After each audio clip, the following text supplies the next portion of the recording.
Before I begin, I just wanted to share what Papa said to us about how we should say goodbye to him. Of course, he never left anything to chance, so he gave us very explicit instructions. And part of that was do it with a little bit of glamour. So thank you for these wonderful colors that I see in front of me. And just a humble request, if you could please silence your cell phones while the speeches are going on, I'd really appreciate it. Thanks. So I'm going to pull a classic MKB. I'm completely unprepared. I just scribbled some notes 20 minutes ago. But unlike him, I have no illusions of a standing ovation. So I'm going to meander through memory lane, so bear with me as I try to complete a picture of Baba, who has so many wonderful sides. The dad of my childhood, when I think about him, I remember him lying down in our TV room on the carpet, wearing shorts and a t-shirt, spread out, with hundreds of books and papers around him on immunology, on microbiology, on virology, and he's reading all of them at the same time. And that's just how I remember him. He was always reading while watching a detective show on TV at the same time. He was a morning person, unlike my mother, so it was his responsibility to wake us up at the ungodly hour of 5:30 p.m. Any dipsites in the room, I'm sure you'll understand what I mean. And I hated waking up in the morning, so I came up with every potential symptom of every potential disease at that point to try and convince him that I couldn't go to school that day. Of course, it wasn't going to work on my physician father, but he would try and enthrall me, and then by that time in the morning, he'd already read 3 articles in Science and Nature, and he would say, "Come, let me tell you about the progress they're making on mapping the human genome," at 5:30 in the morning. And then I would say, yeah, just so that I could get a few more minutes of sleep. But that's how amazing he was. Every one-liner that I share, every word of wisdom that I have to dispense, it comes from some story of my childhood with either Mama or Papa. One such time we were taking a walk around Asiad, where we all grew up and where I probably met most of you. And I was sharing with him some thoughts, some personal thoughts around religion and faith and belief.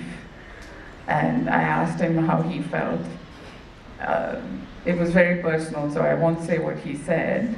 But then I said, would you be angry with me if I said I didn't have belief? And he said, no, of course not.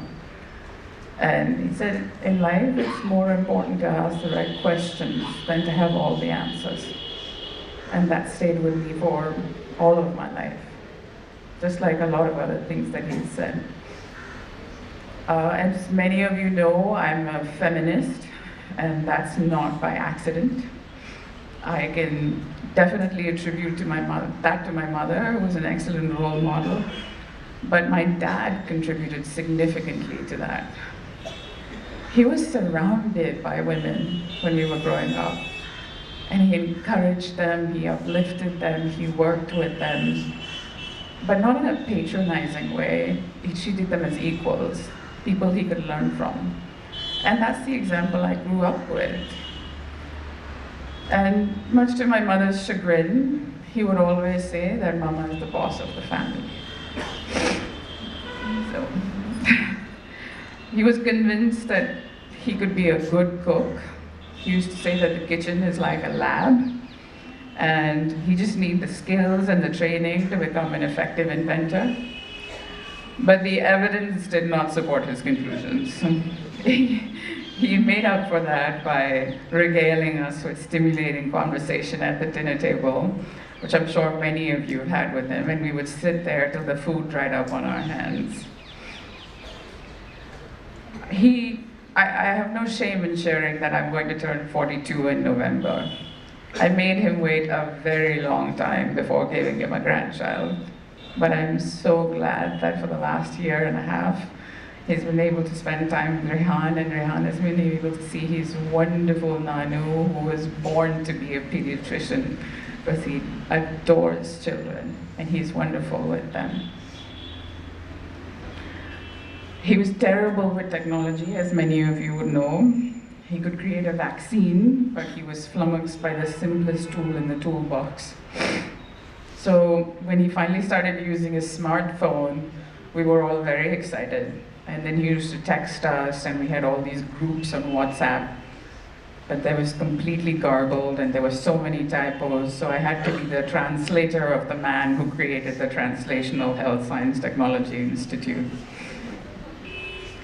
Finally, as the dad of my adulthood, when I left for the States, he said that I abandoned him, and he used to remind me of that every year when I came back.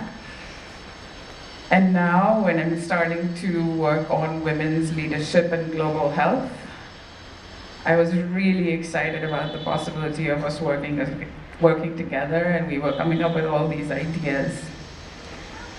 He may not be there physically anymore, but I know that his spirit will be present in every single meeting, every single conversation, every single brainstorm that I have with this initiative. And that's what I'm going to hold on to. Thank you.